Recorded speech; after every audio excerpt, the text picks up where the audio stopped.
Welcome, NEC fans. This is Ron Ratner, and this is NEC Now with my special guest, Andy Toole from Robert Morris. Andy, thanks for joining us today. My pleasure, Ron.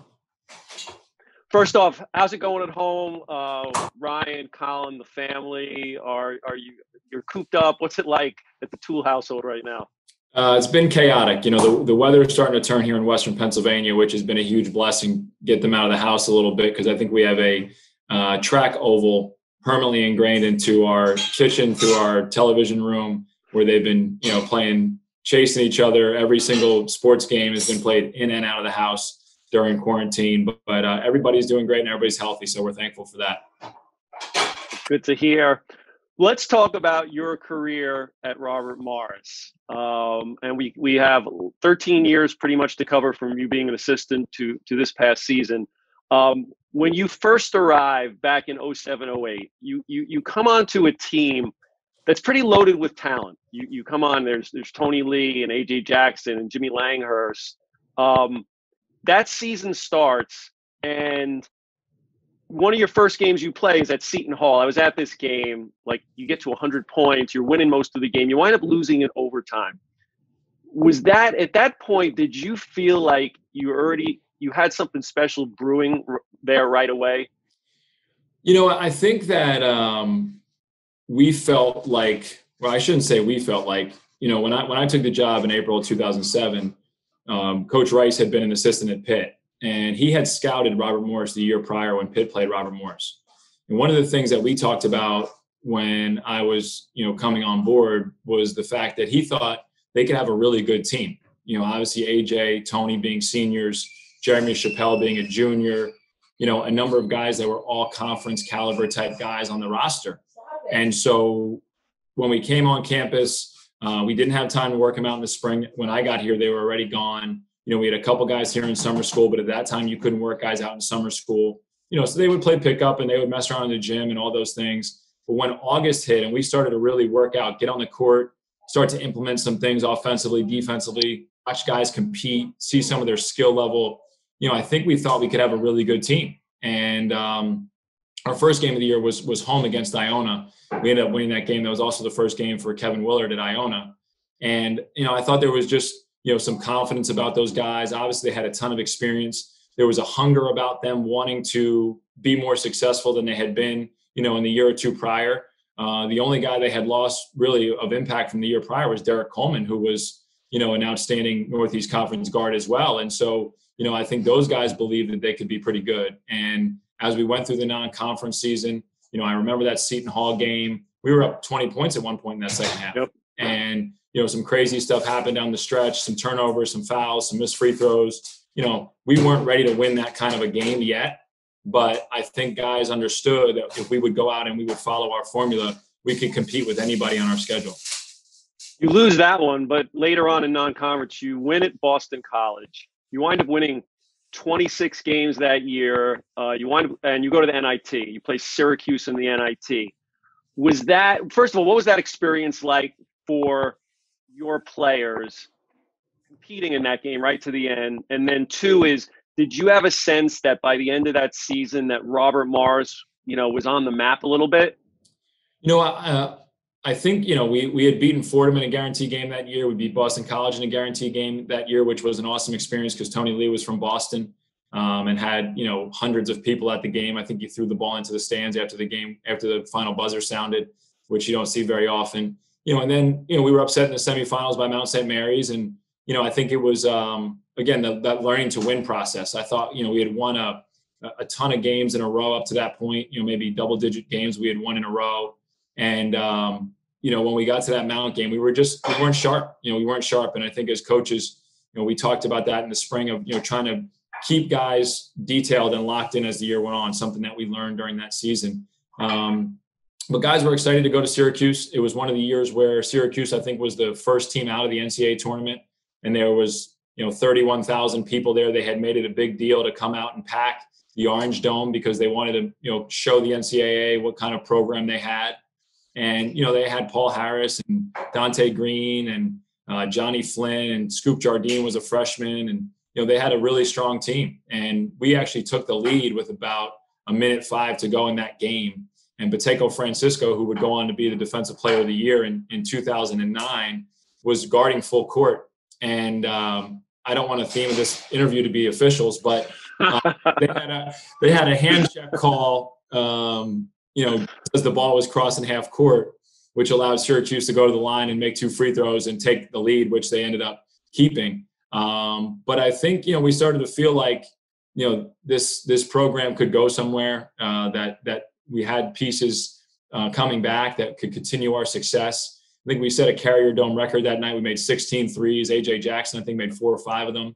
And so it was a really, special opportunity. It was a way to, I think, make the best of the disappointment of not, winning the NEC Tournament championship and, making the best of an NIT trip. And, our guys were right there to the end. And again, I think it was a great learning experience for our guys and a great way to kind of put a stamp on year 1 of Coach Rice's tenure. Let's talk a little bit about Tony Lee. Tough as nails, 6-footer. He had back-to-back triple doubles that year. He averaged like 7 rebounds a game. It was crazy. I think he gets a little lost in our history because he wasn't on a team that, you were just taking off at that point. You didn't win an NEC title with him. But he was also unique in the fact that, on the court, he was tough. I remember seeing him with Mike, and they would just go at it during games. What was it like coaching a guy like that? Well, there was a number of times where I was the guy kind of in between those conversations between Tony and Mike, and trying to explain things that might have got lost in translation back and forth. And it was we could do a whole interview on Tony Lee and just one of the guys that I love to coach. He brought an infectious personality every day to practice. He was super competitive, but you're right, he was an anomaly in terms of the way he played the game. I mean, maybe barely over 6 foot, probably pound for pound, one of the strongest people that I've ever come in contact with, let alone a basketball player. I mean, he had the heaviest hands. You could see it when he would get steals. You would see it, some of the rebounds that he would get in traffic. He was super poised in the paint and around the rim. And he could do it all. And he would raise the level each day. I mean, Jeremy Chappell is one of the most competitive guys we had as well. We would put the 2 of those guys on separate teams, and, the energy level would be through the roof because neither would give an inch. And, Tony had those back-to-back triple doubles that year. He was close a couple other times during the course of that season. And he really sacrificed. He was a guy who, up until that point, defense wasn't always on the top of his priority list unless it was, taking someone's ball. And, he was one of the first guys who really bought into Coach Rice and the philosophy that we're going to defend people. We knew that those guys could score. They'd always put up great offensive numbers with Coach Schmidt. We wanted them to just defend a little bit. And I think Tony was one of the guys who kind of led that charge because he was so competitive and he wanted to win. The following year, you lose Tony and AJ. You add Rob Robinson. As you said, Pateco was the Defensive Player of the Year. Jeremy is the Player of the Year. Talk a little bit about Jeremy. Again, one of the great all-around players that has come through the NEC. Everything seemed to come real natural for him. What made him so special in your eyes? Again, it's the competitiveness. He was a guy that we would be in a practice setting and there would be a question about the score of the drill. And he would be able to, with his own recall, explain every basket, that was made. He would be able to, he was a guy who when, a drill or a game or something wasn't going his way, instead of pouting, he would do more. He would try and guard 3 guys if that's what it took. At 6'4", he could guard guys any size on the court. Obviously an incredible rebounder. He was incredibly efficient as a shooter, really understood how to pass and how to play. And he had that drive, and I think that's what has allowed him to have such a long career, overseas, because he can fit in with any team and any style. And it's funny, now we have some alumni weekends and, guys will start talking about this or that, or, how we should have ran offense different or had a different play. And, when he starts to kind of explain the game, he puts it in such simplistic terms because he understands it at such a high level. And I think he's so easy to play with. He's so good at just making the simple right play. And again, goes back to that desire to win. And he, like I said, was probably as competitive a guy as we've coached in my 13 years here. Absolutely. All-time great. back in the day, and it even continued for years after, was the rivalry with Mount St. Mary's. Seems like you guys meet in the playoffs almost every year. Back then, it was especially fierce, I would say. I remember we did an interview once with Dallas Green, and I think it was Sam Atupum, and before the game with Capstraw, and they would not even look each other in the eye. It was icy. What was it like playing that Jeremy Good, Kelly Beidler team that Milan had back in the day? Well, it's funny. Milan, obviously now an assistant at Pitt, is in the same city, and when I see him, or we opened our arena this year against Pitt, and one of the things he came up to me and said was, "Looks a little bit different than the place we used to have our wars in," and it's exactly what they were. They were wars, and I think there was great respect across both programs. I thought both programs had similar DNAs. They were going to be physical. They were going to defend you. They were going to grind you offensively. And it really started even before we got here. It was something that our teams had kind of just thrust upon us. Jeremy Chappell, his freshman year, had made a game-winning shot in the quarterfinals of the NEC tournament down there. And I think, that to me, at least for the guys we coached, kind of signified the start of that rivalry. And it only intensified as, we lost them in the semifinals.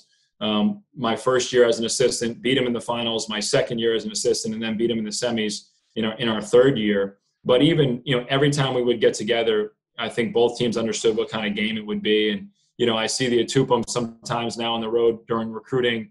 Will Holland obviously is an assistant at the Mount. And I think because there was such a great respect, the guys are able to communicate and just enjoy, the competition that those teams had, because they were fun games to be a part of. And you knew it was going to come down to some kind of defensive stand late in the game, and often it did. Comes to a head in the 2009 title game. This was not an offensive explosion. This one comes down to the end. You have the ball. You're dribbling the clock out. Jeremy has the ball. It gets knocked away. Dallas Green picks it up and sinks the winning basket. Not exactly the way I'm sure Mike drew this one up, but how did you feel for someone like Dallas being able to become part of the folklore at the college with that shot? It was great. 48-46 was the final score of that game. And I think if we had Jeremy Chappell and Coach Rice on here right now, we might question why we put Jeremy in a ball screen. That wasn't exactly his forte, coming off a ball screen. And so as he came off the ball screen, we knew he was going to attract a ton of attention. They came aggressively to try and double that ball screen and trap that ball screen. And, Jeremy lost the handle and it bounced right to Dallas's feet. And to really no one's surprise, Dallas made that shot. If you knew Dallas, he's the ultimate, just kind of carefree, would be willing to do whatever it takes to be able to win.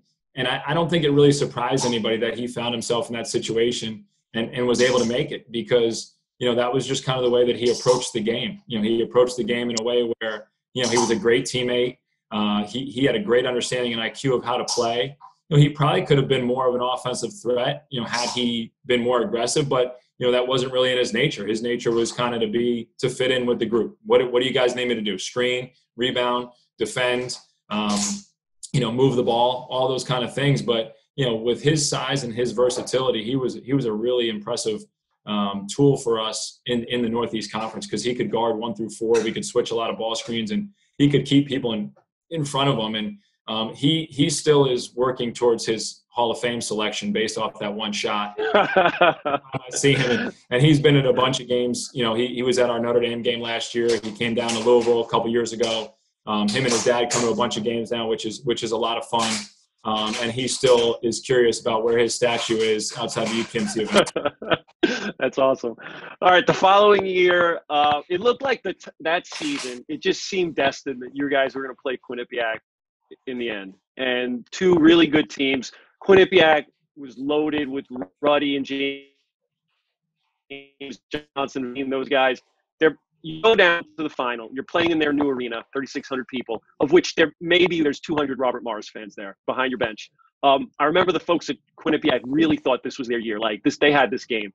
You may not have needed any more motivation coming in, but when you're in a situation like that, do you come into the game? Is there a motivation you try to give to the players that it's like an us against the world mentality going into a situation like that? I think we had a roster of guys that had a little bit of a chip on their shoulder. And, I think that was the first year, especially in the non-conference, that we struggled in the non-conference. We had 5 seniors that year, Josiah Whitehead, Rob Robinson, Mezzi Nwigwe, Dallas Green, Jimmy Langhurst. Those guys had, incredible experience, understanding how to work and win for championships. But then we were mixing in, a bunch of young kids. Velton Jones was a redshirt freshman. Russell Johnson was a redshirt freshman. Karan Abraham was a true freshman. So we were working some of those guys into our roster and into our rotation. And we were having ups and downs, all year. I remember we opened that year at Syracuse and we lost by 40, and it was embarrassing. And we kind of found our footing as we got into NEC play. Unfortunately, Jimmy Langhurst tore his ACL in the middle of that season, and that was really where Karan Abraham stepped up. He became our leading scorer. Again, our seniors were, smart enough and confident enough and poised enough to be able to allow him to bring what he brought to the game for our team, right? Mezzi Nwigwe was Defensive Player of the Year after years of battling his desire to score.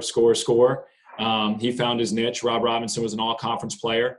And I think we knew going into that Quinnipiac game it would be a battle. They had beaten us at our place pretty handily during the regular season. And we knew we needed to be better. And I think those guys really embraced that, and they really worked. And as we pulled up to the arena that night, you could see the fans were everywhere. Everybody had a gold shirt on. And I think that did motivate our guys. I think it did show, the toughness that our team had. Again, 52-50. Another late turnover by Karan Abraham leads to them having the opportunity to, get a game-winning or a game-tying shot. And Dallas Green again saves the day with a huge shot on James Feldine. One of the things I'll say about that team was when we would scout, they were so locked into scout, and we knew what play Quinnipiac was going to run. And our guys knew it. They were calling it out. They knew where the ball was going to go to Feldine, and Dallas made a great play, and he was able to block the shot, and we were able to secure the win. And your future Hall of Famer hit 2 free throws to clinch that game. Correct. And again, I just think it's all, I think he hit the 2 free throws, and he might have had the last field goal of that game. And so, again, it just, guys stepping up, guys making plays, guys having, levels of toughness that, came out in the right moments. You draw Villanova in the NCAAs that year. When that popped up on the screen, did you immediately think that this is a team that we can go toe-to-toe with or not? The year prior we had played Michigan State, and we knew what kind of issues that they would give us with, just being bigger, faster, and stronger. And I think when we saw the Villanova matchup, we knew that we wouldn't be completely overmatched physically. I think when you look at a lot of the games in the NCAA tournament, bigger, faster, stronger at some point just wears on the lower seed. And we knew at Villanova we could match up in some ways. Obviously, they had some guys with some size that, gave us some problems during the course of the game. But on the perimeter, we thought we could match, and we thought we could do some things. And our guys were excited. I think, again, those seniors, they understood what it was like to be in the NCAA tournament. I think our first year, as much as people don't want to admit it, sometimes you're just excited to be there. And then the second year was much more businesslike. I thought our practices leading up were much more intense. Guys still had that hunger to try and do something different or special. And we walked around that whole week everywhere we went, whether it was in our locker room or when we went up to Providence. We had a list of the other 4 teams previous to us that had pulled 15-2 upsets. Now that list has grown, but, our guys were seeing that everywhere they went. And, as we got into the game and we got off to a good start, I think guys really started to get confident, that it's a game that we could win. In that game, we know the story. Karan Abraham's the best player in this game. You're up 8 going into the final media. Scotty Reynolds gets, he gets some dubious calls if we're going to talk about officiating down the stretch of that game. You lose in overtime. How proud are you for the performance of that team, and what did that game do for your program? It's one of the proudest moments I've had as a coach, and when I talk about this, sometimes I start to get like the chills that I had that day. There was 13,000 people in the Providence Civic Center, and we lose the game. I think Mezzi Nwigwe tries to hit a game-tying shot. He misses it. Our guys are completely dejected. The place is sold out, and we go through handshake lines. And as we go through handshake lines, there was about a couple hundred Robert Morris students that had driven all night to come to the game. And we had a fan group and a student group that was across the court from where we were supposed to exit for the locker room. And so Coach Rice had told all the guys to go and, salute the fans. So they all walked over, they gave the old soccer claps and, waved to everybody. And they were on the opposite side of the court as our exit, like I said. And as we walked back across the court to leave the court, we got a standing ovation. And, we obviously didn't win the game, but I think the 13,000 people that were there appreciated and respected the effort that we played with. And it was fitting. I mean, guys are crying as they're coming off the court. But as a coach, I just kind of looked around and was like, this is incredible. Like, this is exactly what you would want your team to be viewed as, a team that like left everything they possibly could on the court.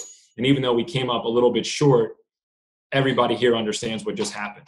And as we got into the locker room, it was incredibly emotional, but that's something that has stuck with me now for, the previous 10 years, because, as a coach, it was one of the more magical experiences that I had felt, where these guys had laid it all on the line and everybody appreciated and respected that effort. For watching part 1 of our 4-part NEC Now podcast with Robert Morris's Andy Toole. Be on the lookout for part 2 coming soon, but in the meantime, be sure to subscribe to the NEC Overtime Pod on Apple Podcasts, Spotify, and Stitcher.